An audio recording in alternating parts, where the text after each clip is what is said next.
2014 оны 7-р сарын 7-ны өдөр дугаар 79 Төрийн мордон Улаанбаатар дархан аврал цолоо олох тухай Монгол улсын ерөнхийлөгчийн тухай хуулийн 9-р зүйлийн 1 үндэсний баяр наадмын тухай хуулийн 6-р зүйлийн 6-гийн 1 7-р зүйлийн 7-гийн 1-ийн 9 үндэсний баяр наадмын тухай хуульд өөрчлөлт оруулах тухай хуулийн 3-р зүйлийг тус үндэстэн зайлиг болгох нь улсын дархан аврал цолны бодлогыг хангасан Туаймын сэргэлэн сумын харьяаг Шанхар олимпиад сургууль өнчин гарам хэмжээний бүх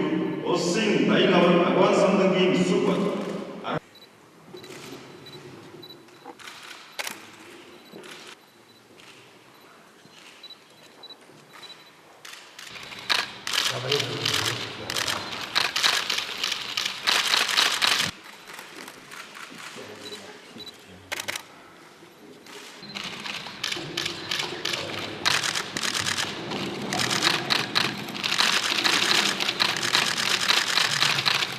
манай хэрэглээний буруу ойлголттой байгаа олон нийт ч гэсэн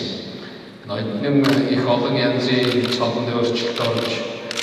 одоо төрүүлээгүй байсан төрүүлээгүй бүх давар болох ч юм уу иймэрхүү өөрчлөлтүүд орж ирж байсан. Эндээ би хоёр тавьсан. Тэр хууль батлагдаад ганцхан гадаа гэдэг цолыг чимэг гэж одоо хуучин явж байсан. Тэргээр үлгээж